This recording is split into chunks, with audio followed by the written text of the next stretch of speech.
What's up, everybody? Thank you for joining my session here of the Dream Team course. I'm going to be talking about probabilistic thinking in the mental game. Guys, feel free to put your questions in the chat as I'm going through. I like stopping and talking about questions instead of holding it at the end. So feel free. And without further ado, let's jump into it. So. Who am I and why should you guys be listening to me and taking my advice on this subject? Um, as probably some of you guys know, I'm a former professional poker player. I spent most of my early like quote unquote career. I don't know if you can even call poker a career, but my 20s ish playing poker. Um, I've also um and I do a lot of it now. I've been a successful sports bettor and DFS player. So for you that aren't familiar with DFS, that stands for Daily Fantasy Sports. I'm actually working on some projects there right now, some data type work, software. Real intriguing and a ton of similarities um, to trading in respects to analyzing edges and expected value. Um, Dakota, I don't see you waiting. Actually, well, wouldn't be able to hear me. Anyway, professional trader at the Equities ETC room. Hopefully, some of you guys have come in and seen what's up. So come over there if you guys haven't. And so I consider this 10 plus years of making risk reward analysis and making decisions under uncertainty. And so I think it's good and it's useful to perhaps give real life business examples of businesses using probabilistic models in their business. And I think these examples are pretty straightforward. People have experience with them. So I think it's good to start here. So first example we'll talk about is insurance companies. So the actuaries, they estimate risk by calculating the probabilities of bad things happen. So whether it's, your car insurance, getting in a car accident, home insurance, et cetera, et cetera. And so what the insurance companies do is they use models here to calculate the probabilities of these things happening, and they aim to take enough premium in to cover the outlier events in case they actually have to, they have to pay out, in these instances, and they got to make sure they make a profit in this.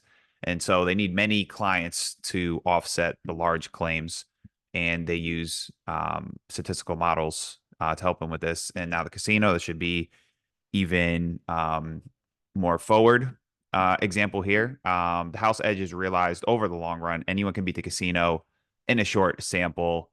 It does not make you a winner. Casinos don't really care about, the day-to-day fluctuations.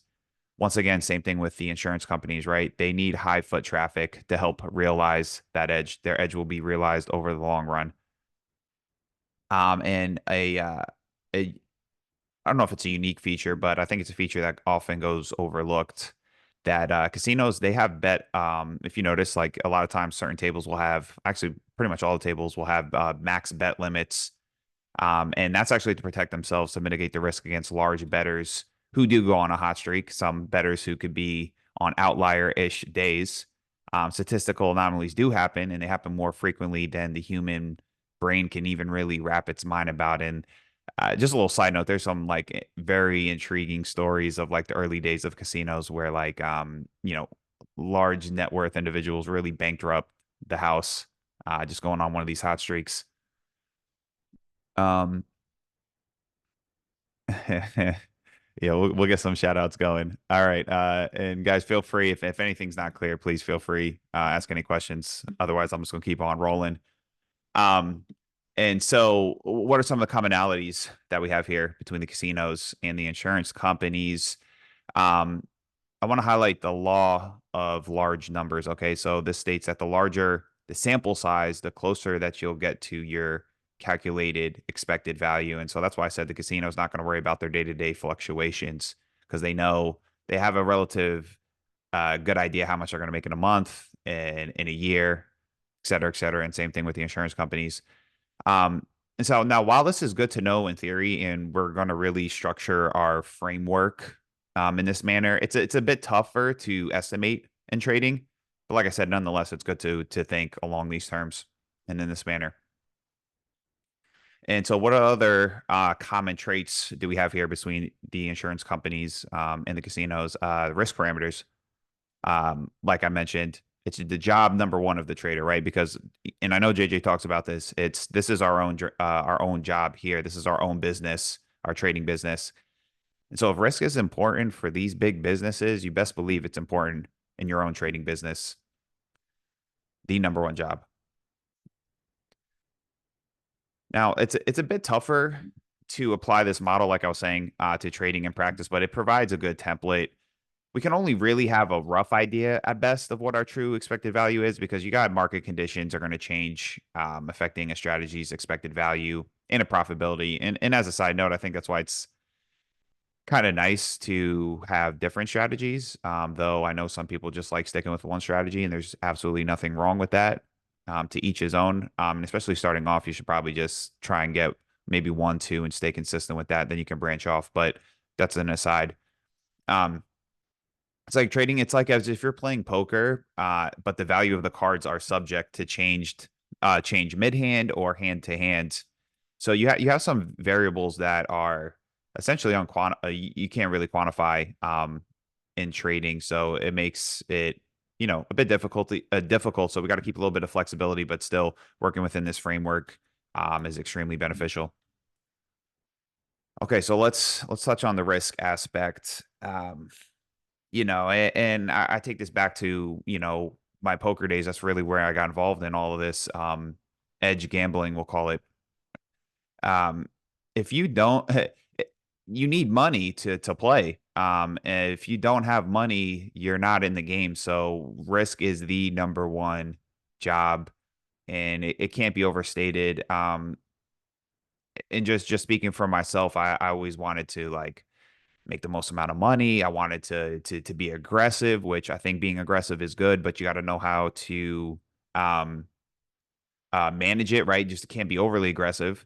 And so if you don't have any money, you can't play. So risk is number one. We need to learn how to manage it first, and then from there we can start ramping up our aggression when we have an edge. Um, so what you can ultimately control is your risk. There's a lot out of our control, but we can control risk in trading. A proper risk reward ratio. For example, like 2 to 1 or greater.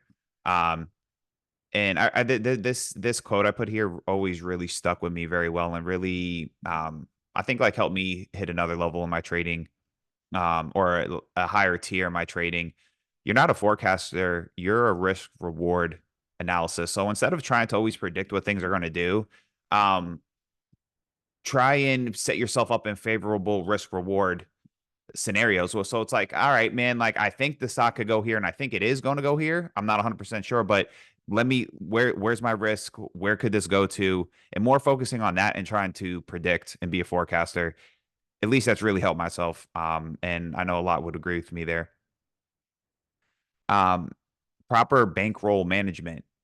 Conservative is always better. And when I talk about bankroll management, that's like a term we use in poker, your account management and trading.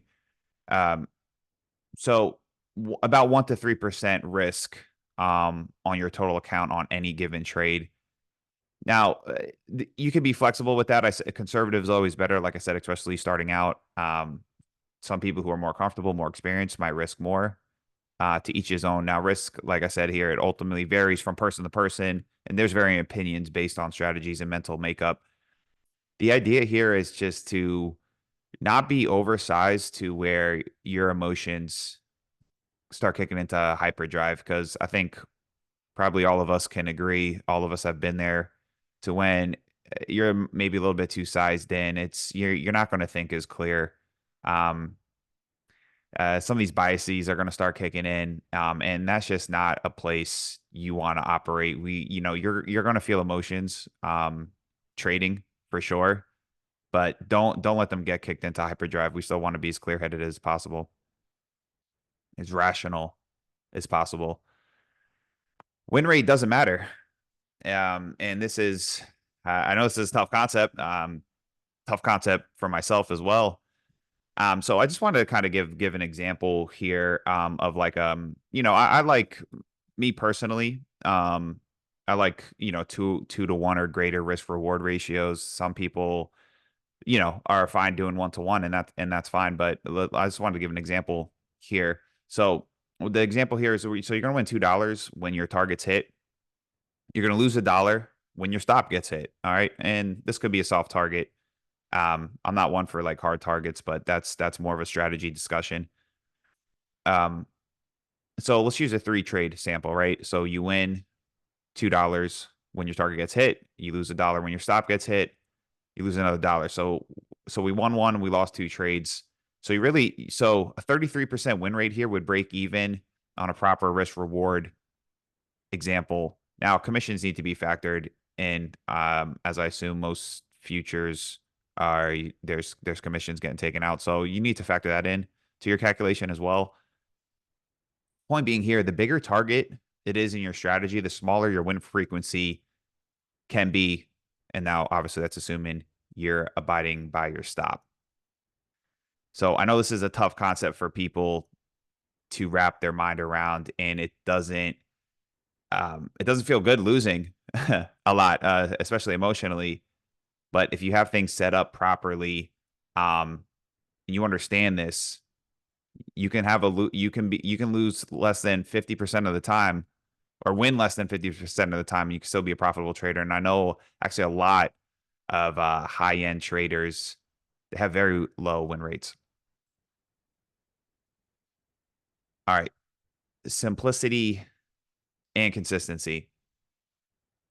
There are an infinite number of distractions.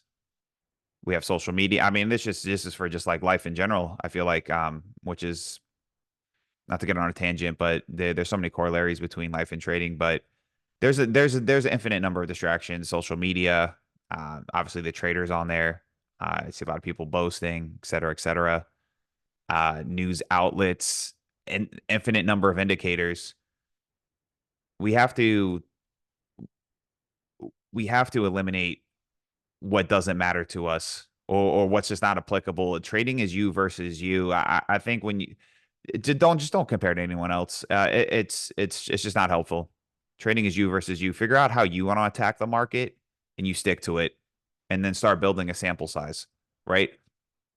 Consistency, in my mind, with a strategy serves as a twofold purpose. It allows you to start gaining a feel for the strategy. When you execute something day in and day out, you start getting familiar with the nuances of it.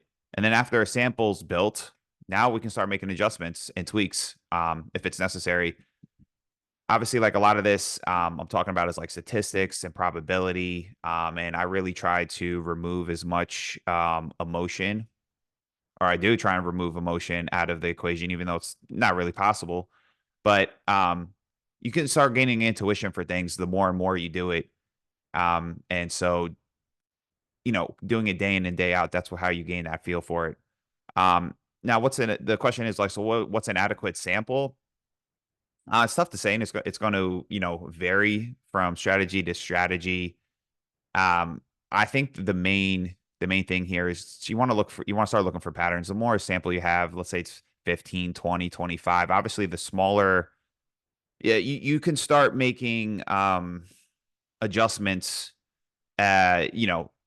15, 20, et cetera. But obviously, you're not going to give it as much weight until, let's say, then you have a sample of 100, right? So obviously, the bigger your sample is, the more weight you're going to start giving to it. But you can start making adjustments and start, tweaking things as you go. But I wouldn't change too many variables at once. Hopefully that makes sense. So look for patterns in the trades when you're reviewing them. Are you starting to notice a lot of patterns, right? Are you closing too early, not closing quick enough, too tight of a stop, too loose of a stop? Are you oversized? I think a lot of times what you start doing, you'll start noticing these patterns, and that's what we're looking for. Self-review. Um, and guys, any questions, please stop me. I don't want to keep rattling off here. If we don't have any, okay. Um, all right, self-review here, and this can be a tricky concept here. It can be we can really it's really easy to fool ourselves. And so self-review, um, it's a very tough thing to come at objectively. Hopefully I can hit on some points here that can help in this manner. All right, so self-review, winning doesn't always equal good trade, nor does losing equal bad trade. Um, Very simple, but very tough to internalize. I don't think we ever want to admit when we win a trade that it was luck or I got lucky. Um, it's just tough, and you got to come as objective as possible. Being results oriented is the folly of a novice. I mean, it's probably one of the most dangerous things because if you win on a bad trade, it's reinforcing. Um, so this is these are the questions you really have to ask yourself when you're reviewing. Did you follow your strategy? If you overrode your system, was it for a valid reason? Now, I was like a little hesitant to put this here, because honestly, it's not really advisable until you're profitable or experienced. I think you should like set out rules for yourself. Hopefully, you guys already talked about this, like with JJ, right? Like you outline your strategy and you're sticking to it. And if you override it, there better be a damn good reason why you did. Like, because variables change, things pop up, come up in trading that like you're not maybe aren't foreseen, right? So I think it's okay to switch things up, but you better have a good reason. And like I put here, it's not advisable until you're profitable and you're experienced. Stick diligently to the process. That's how you evaluate yourself. That's how you grade yourself. Did you stick to your plan? Not whether the trade won or the trade lost. The hindsight bias when reviewing trades is a very real thing. Note how you feel and you thought when you put on the trade. At the moment of the trade, we can only work with the information that we had at the time. It's so easy after the fact to oh, I shouldn't have took that trade.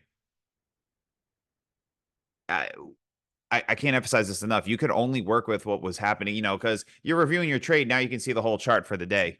Yeah, it's easy. It's so easy to say that you can only work with what the information you had at the time of the trade. Obviously, that's why keeping a journal is great. Noting down how you feel, noting why you took the trade, what you did, and then so when you come back, you see why you did what you did, and hopefully, you guys are all keeping data on your trades. That is of the utmost importance because if you're not keeping data, it's you got to see the numbers. You got to see the numbers, and a lot of times the numbers are going to show you things that you aren't picking up yourself. All right, do we got any questions? No questions at all. So I'm assuming this is all making sense. So it's so easy to fool ourselves. All right. All right, so self-review continued, and this is going to lead us into some psychology talk. Definitely one of my favorite topics. Um, all right, so I want to talk about the fractal mind. Um, you guys are more than likely going to notice yourself um making the same mistakes. Now, it can be tricky because perhaps it's under different circumstances, but nonetheless, they're going to be the same. So, example of myself, I had a problem with self-sabotage, and this went back to poker. It it carried over into trading. That when I would go on nice hot streaks, I I guess you'd say probably like pumped my ego up a little too much. Thought I could do no wrong. I think too, I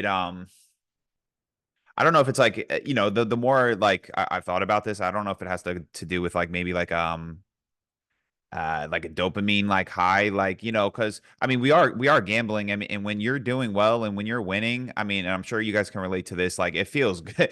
Like you're cloud nine, you start winning a lot of money.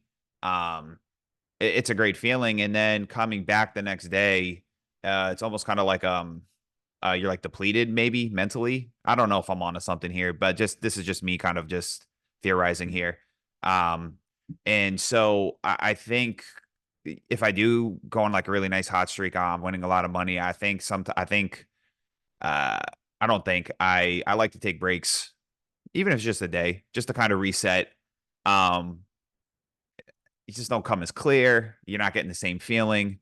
Yeah, you feel like God. Yeah, yeah, no, no, for sure. And so that was an issue for me for sure. And it's different for trader to trader. And awareness is the key here. And I'm going to talk more about this the fractal mind. It's like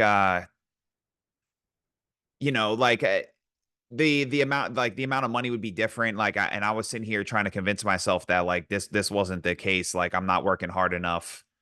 And this goes beyond trading. And I got this from, and I mentioned it on the next slide, Denise Shull. Probably the best psychology trading book I read. Reads almost more like a textbook. She really comes from a neuroscience scientific angle. So I know a lot of people I've talked to, they were like, "Oh, it was like too much for me." I think if you can bear with it, I highly recommend it, and I'm gonna talk a little bit more about it. Um, but fractals happen in nature. Essentially what it is, it's yeah, market mind games, Chris. Yep. Um, It's like she used the example of like broccoli. So it's like patterns repeating themselves, but not exactly the same way. So like broccoli and then a smaller piece of broccoli. It's not the same exact pattern, but it's similar nonetheless. And so it's hard for us to identify it because it might come up in different scenarios. So it might not be exactly the same, but nonetheless, you're making the same mistake, and it's like really hard to break out of. Like we just, for whatever reason, like we just do what's familiar to us, whether it's good or bad. And so it takes an immense, I mean, at least for myself, it takes immense amount of effort to break these habits. So all right, let's keep going. Um, so on the same topic of Denise Scholl's book, and I had her, we've had her on the podcast. Me and JJ had her on the podcast maybe about a year ago. I believe it was summertime last year, so a little less than a year ago. Um, really smart woman, and I felt like I was pretty versed in like uh gambling psychology. Um, and her book definitely shed a new light on it. And I really appreciated like the neuroscience angle of it. Our brains undoubtedly hate uncertainty. It's going to seek out any bit of information to make it feel certain. See Denise's book. So in doing that and in wanting to feel certain, you're you might be grasping onto falsehoods. We need to be careful. So just understand like trading is not going to be comfortable, especially if you're trading good. And it's funny, I was talking with a buddy of mine. I brought up like, DFS in the beginning, me being a DFS player. And he won a tournament last night. And it's funny because he's messaging me beforehand and he's like, "Man, like I just don't feel good about this. I don't like what I'm making right now, like the lineups I'm making." And I was joking with him. I'm like, "Oh, that's a good sign." Right. Cause like I feel a little too confident in what I'm having. There's just something to just embracing the uncertainty because what we're doing is uncertain. We're dealing with probabilities, not certainties. And you just got to embrace that feeling. I'm not saying try and manufacture that feeling, but it's the embracing of that feeling, and trying to seek out comfort is not, I think, is going to lead to mistakes. And so yeah, I mean, and I love the point she made this point in her game or in her book here right here. We're playing a game where you're going to feel bad most of the times. Even on a winning trade, right? Like you close the trade too early. How many times do you see people say that, or you say that to yourself? Damn, like I closed the trade and it's still running. Yeah, you won, but you're still kind of a little pissed. I didn't close it fast enough. Damn, it was in green. I went green to red. Or you just had a losing day, and maybe you actually executed fine. It just wasn't a good day for your strategy. So if you really think about it, most of the times you're not going to feel like quote unquote good. So just knowing these facts and knowing what you're getting yourself into, this is what's going to I think help your mental like stay good and help us stay rational and make good decisions. Knowing this fact and truly feeling it, not running away from it, right? Embracing the feeling is what's going to help you deal with the hatred of uncertainty. And it's awareness helps dull the effects of in this case it helps dull the effect of the hatred of it, just the noticing of it. Because mishandling of emotions, this is what ruins a trader. If you're not going to feel good most of the times trading, right? You must be vigilant. Tilt is real. You got to protect your account at all costs. At all costs. Tilt. Not sure if you guys know what this word. Oh, go back. That's like a poker term. People go on tilt. Just pissed. They don't care about the money no more. Like just playing overly aggressive. You got to protect yourself from getting into these extreme emotional states. Like taking it back to the beginning. Risk is everything. Here, we must protect our account. If you don't have money, you're not going to be in the game. Again, awareness is key. You must monitor your emotional state at all times. And it's not about controlling your emotions. It's about feeling them and recognizing them. Um, and Denise touched on this point in her book. And one of the things that really helped me was is meditating. And you come to the point where you don't really control your emotions. Like that phrase you hear a lot of people say, "Oh, you got to control your emotions."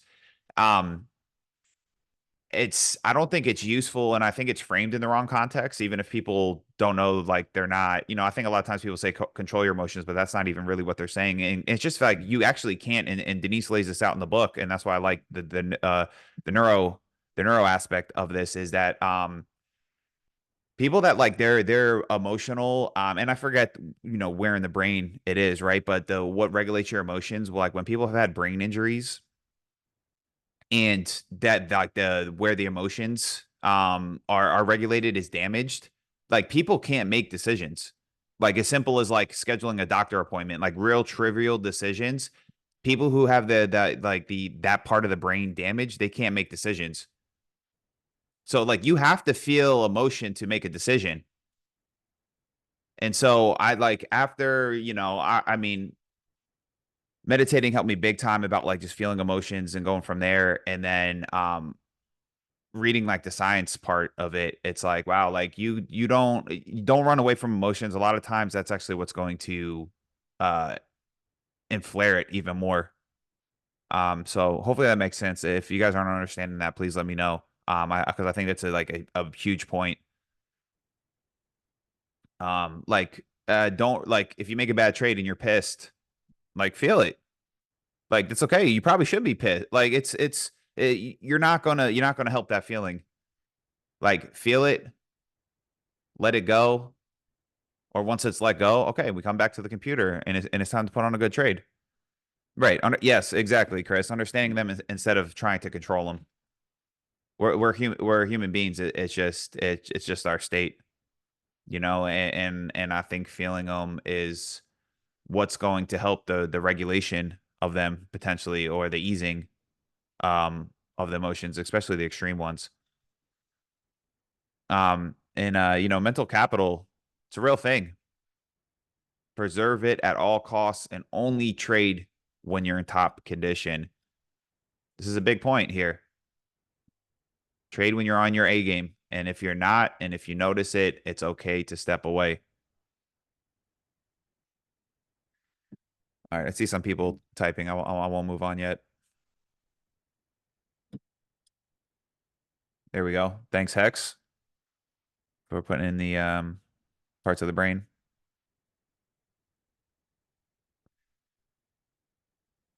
Okay, so LC asked me, what strategies do you use to feel them and while avoid while doing something stupid? I think I'm gonna bring it back to just for me personally, LC. And I'm sure people have different strategies. For me personally, um, meditation has been like a huge thing for me, just for like the self awareness of it, because I think like and once again, I'm only talking for myself, because I think different people have different things they struggle with, and so for me, the the anger part, the tilt part, like I've put on this slide, it really takes over you, or at least it took over for me, right? And so the only way that could like, there's no type of rationalization, no type of logic that could really like break me from it. And I needed to like practice like the awareness of it and like recognizing it as it like flared up. Um, and but it's like the practice of it, and like and why like meditation has become like real big for me is because it's practice. It's not like theorizing. It's not like me reading. It's like me actually sitting with myself, whether I'm angry, upset, whatever I'm feeling, and it's just sitting and like practicing like awareness. And so that's where I really like it, because it's not like us sitting here talking about it. It's like me actually sitting down and practicing. And it's something I started in poker because it was starting to become a problem for me. And on top of that, I was just like looking for an edge as well. I thought it would give me a mental edge, which it actually has for sure. It definitely increases your focus um as well. And I think like awareness too is just like understanding the science behind it, like that helps too, as well, like knowing like why our brains act the way it does, or why we feel the way we feel. um and a lot of that is through like, I think, deep personal work as well, not to get too like spiritual or um just down that realm. And I mentioned it before too, like it's like trading and doing these other things have actually made me like a better person, because I've had to like really actually like look deep at myself. um because there's a lot of corollaries between this and life. I mean, a lot of things we just don't control. You don't control the market. A lot of variables you do not control.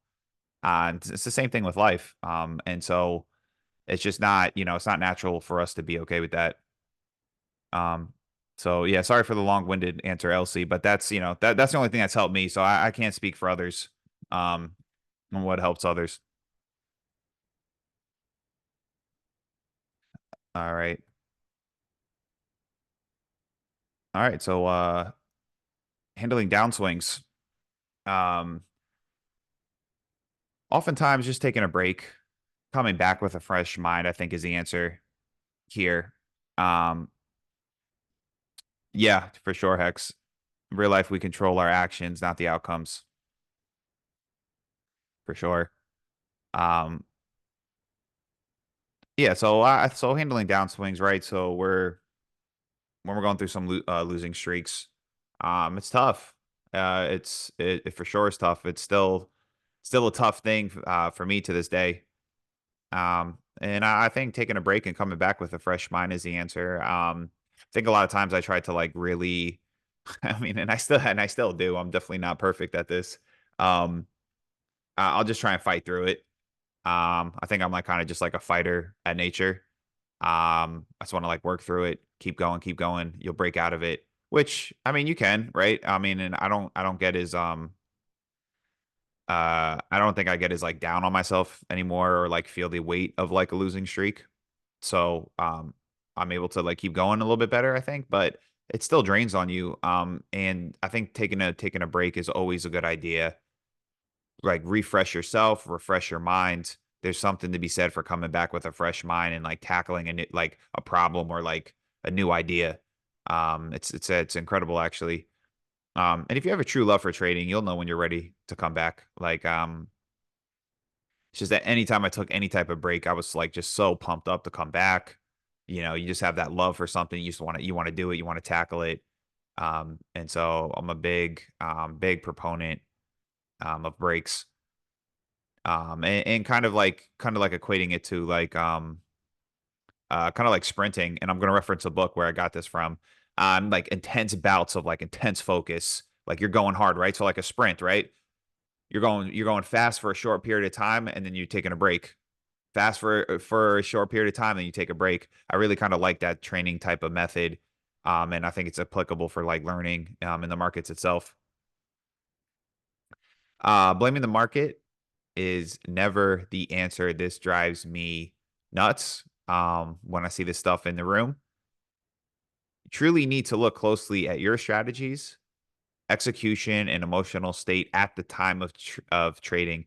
Like they say in sports, play like a champion. Don't no excuses. Play like a champion. Usually, the top teams, top players, you don't hear them make excuses. They look at themselves.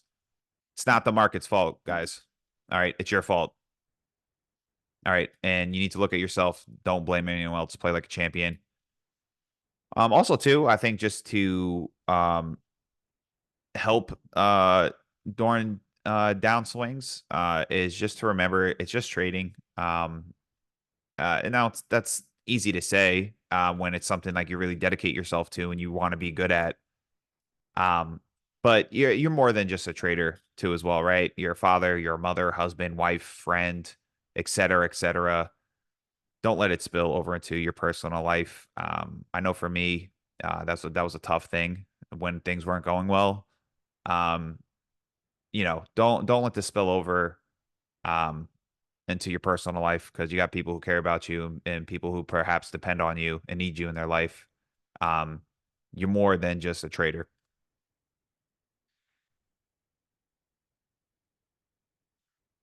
What do you what the all right. Winning streaks. I touched on this a little bit. Don't get full of yourself. All right. But it is okay to celebrate and be proud. You guys are working hard. This is a hard, very hard endeavor, but find a middle ground.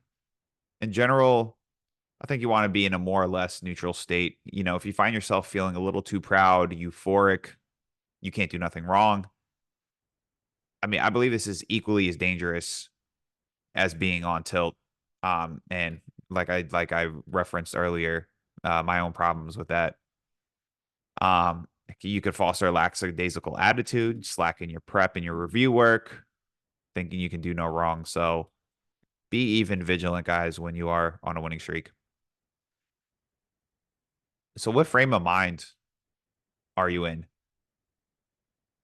If you're in a good frame of mind trading, you continue trading regardless if you're winning or losing on the day. And I know I've seen a ton of contrary advice to this.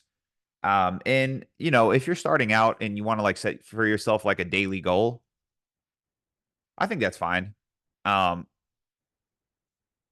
and I'm not gonna argue with somebody. Like I think building up confidence, especially when you're just starting trading, is good. But if we're now gonna take it to the next level, if we want to progress, and maybe you don't want to, and that's fine, and that's cool. I'm not here to tell anyone how to trade, how not to trade.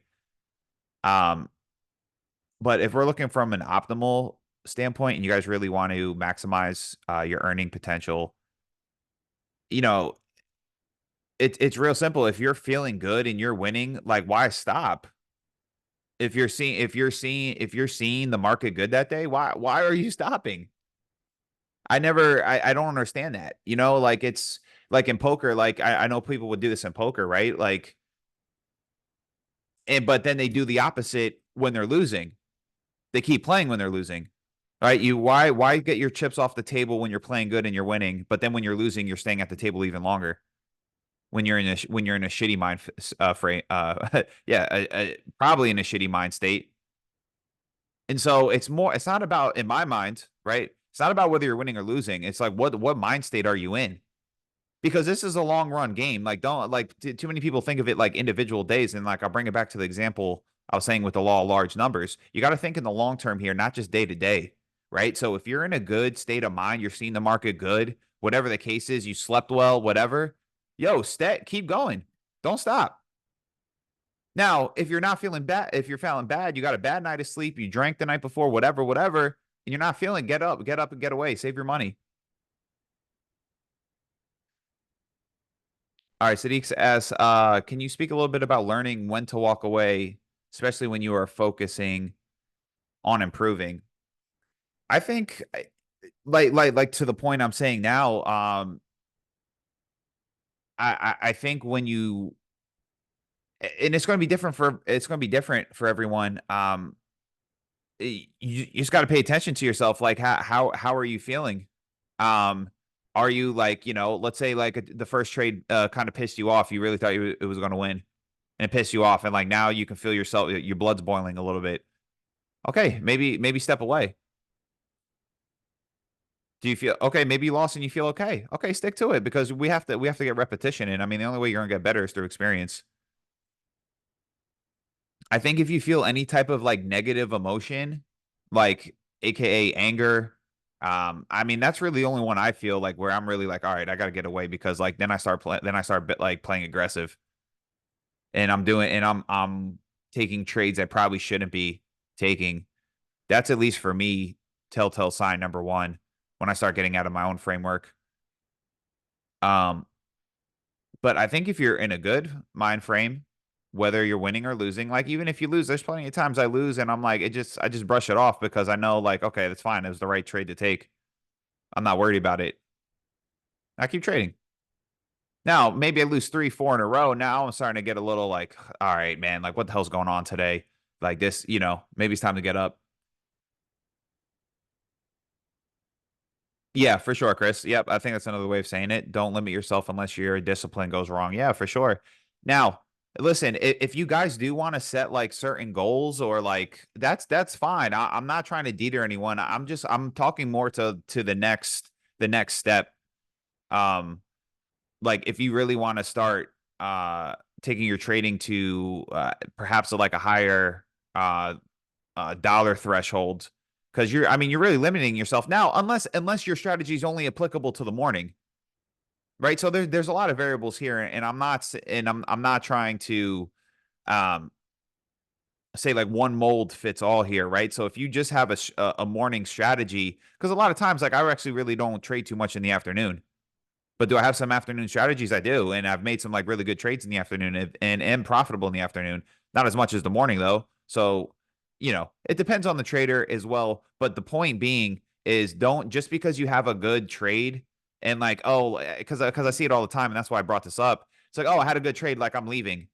I'm done for the day, guys. And I'm like, yo, like the market is juicing. What do you mean? Why are you leaving? Like this is a real nice trend day. What do you mean you're leaving? Like that's at least how I think.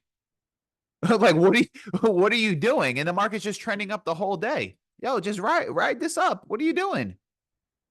And what people don't understand is like you're winning most of your wins come on like a small percent of the days. Like really maximizing it. And this really like this I knew coming into trading, right? Because like playing poker and like I tracked like the poker tracker software is so great and it could give me any like little nitty gritty detail I wanted. And I saw in poker, and I know this is true for trading as well. Like you're like you'll have days where you just have super outsized gains. And like those days, you know how much that contributes to your bottom line? Tremendous. It changes your win rate completely. Because most of the days it might be small wins, small losses, small wins, small losses, and you hope you kind of gyrate between those. And then you have those really big days. And so if you're not giving yourself a chance to maximize like on those really good days, you're really, really hurting your earning potential. And once again, I'm talking long range here, right? Where we have a bigger frame picture here.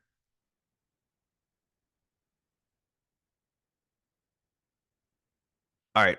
Yeah, because I think that's an important concept. So really what it comes down to is just monitoring yourself and trying to maximize it. And then, you know, goes to just making sure you're in your good mental condition, taking care of yourself, etc., which I think I have coming up here to talk about. Yeah, so yep, like I said, you want to maximize your expectations, your expected value are in a good mindset, market conditions are favorable. Yes, and so how do we keep ourselves in a good frame of mind, right? So because obviously keeping yourself in a good frame of mind to be in front of computer as long as possible, or whenever your strategies warrant it, is going to be important in my mind. Um, and so let's talk about preparing like an athlete. The mind and the body are connected. I don't think most traders connect being physically healthy with aiding brain health. And obviously mental health is part of that. Like our brain, I think it's as simple as this: our brains reside inside of our bodies. So I think it's as simple as that. Proper sleep and nutrition, right? I mean, I'm sure you guys know about all this. There's so much stuff on the internet, podcasts, etc., on all this, but it truly is important. Um, and I think just an interesting note on the point of lack of sleep, and this really resonated with me. Um, a lot of studies have shown that people underestimate risk when they're operating on little sleep. And I'm sure if you guys maybe paid close attention enough, you could see this. So like, I know plenty of times myself, whether, even just beyond trading, poker, DFS, if I was like, maybe, I went out the night before, right? Um, Still trying to trade in the morning. You kind of have you're a little more risky. You, you don't you're just prone to take more risks. Why that is, I forget exactly why, but I'm sure you guys have seen it yourself. You're just more prone to fire off. So sleep is obviously very important. I probably don't need to tell you guys that. Um, Trade review is akin to an athlete watching film. Um, yeah, you got to review yourself. You got to see what's working, what's not working. Um, what was um what was your thought process while you were doing it? Oh, and I'm sorry. Now that I remember, I think someone asked me about me journaling. Um, Dakota, yes, sorry. What do you use to journal your trades? I do it old school. I have a pad right next to. I got two pads right next to me. I love writing. For me, oh, you can't see. Anyway, I got yep. I'm trying to show journals here. Okay, but it's also too like I think how my brain, not to get on a tangent, but certain people learn different ways. Me writing, I retain information a lot. Writing down.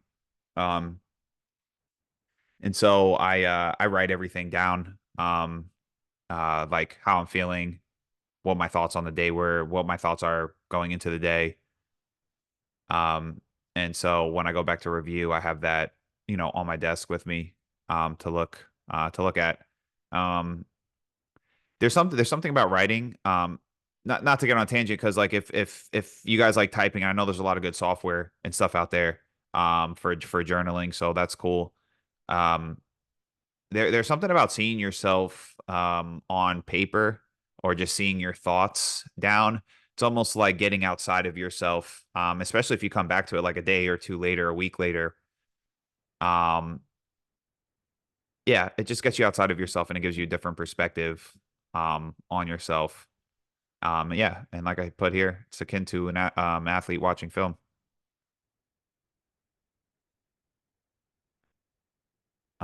Is that Yep. And then further resources, I think could be helpful, and I've talked about two of them at least.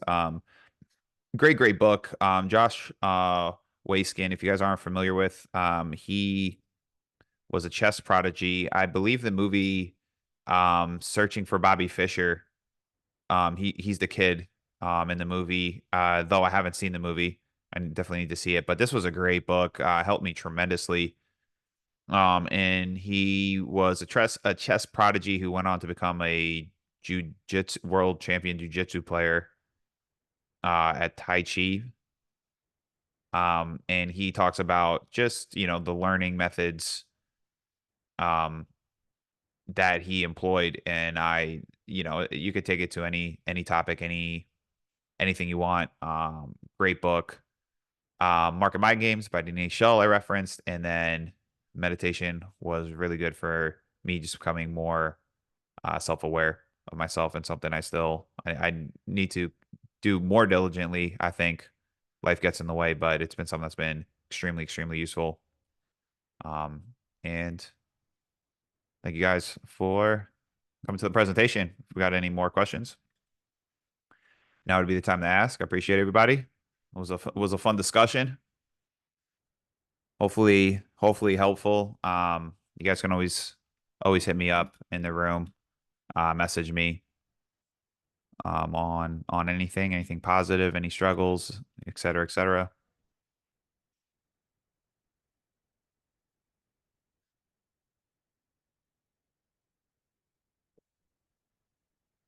All right, thanks, man. How do you keep a focused mind? In meditation or just in general, Hex? Thanks, Dakota. Thanks for coming.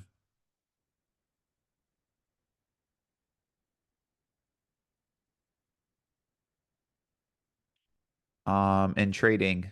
Hmm. Okay, so maybe Hex, you're could be referencing to perhaps like waiting for things to set up. I know that's when I would say in general, because I do meditate, like focus is not an issue for me. I like to think like I'm pretty locked in, I think, in most things I do. And I do credit that to meditation, especially the type of meditation I do. It's like it really enhances your focus. Um, I think the times where it could be tough is like maybe like the market's not doing anything, right? Where we're chopping, could be waiting for things to set up. I think I like keeping a book next to my desk, honestly, as opposed to like scrolling on like social media, which, let's say I'm going on Twitter, that could be highly distracting. Um, I think you got to find something that's like maybe like it could be like writing, and but I still got my charts up. I think just like finding something that like, and once again, I can only say personal here. Like that feels like better. It keeps me like focused. It keeps me engaged. It keeps me in a good frame of mind. So where things do set up, I'm ready to jump and pounce immediately.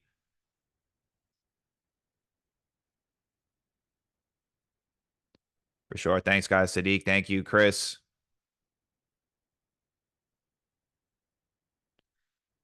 Do I ever find my mind wandering over scenarios trading? Well, I mean, if I'm understanding correct, like yeah, I mean, like I play things out in my head where I think things could go. Like I said don't try, I said in the beginning, like don't try and predict, but our brains are always trying to predict. So you can't necessarily fight that. I'll try and play out different scenarios, but I know what I'm looking for. I know what my strategies are. So it doesn't, really hurt me. I'm staying within my frameworks. Now, if you don't have something defined for yourself, yeah, I mean, you could see all different type of possibilities, and then that's why it's good having a playbook, right? Because otherwise, you're kind of like lost in the forest. Like there's just I mean, there's just so much to look at, and it looks like an infinite amount of possibilities, and so that's why if you plan things out, you have a playbook, and that's what you're sticking to. I mean, hopefully, I'm understanding you correctly here, Hex. Thanks, LC. Have a good one.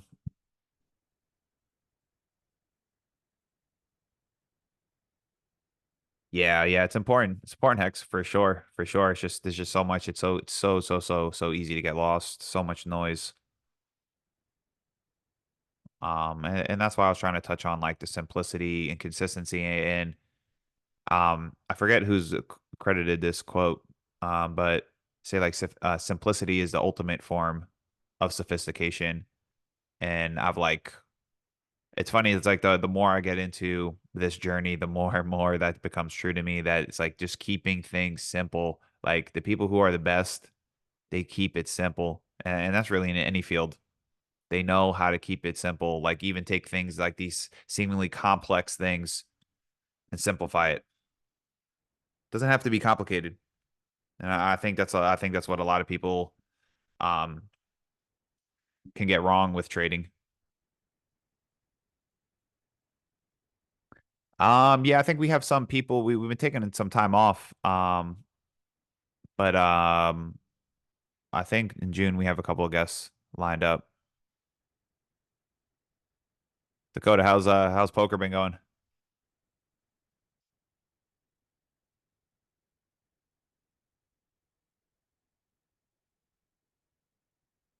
Hey, thanks, Jam.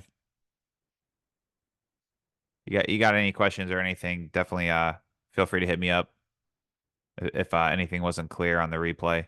Hope you're doing good, Jam. Yeah, poker in itself is a whole long journey experience. Yep, yep. Sadiq's took the singles backfill trade. Took some time, but working nicely. Very nice. Very, very nice.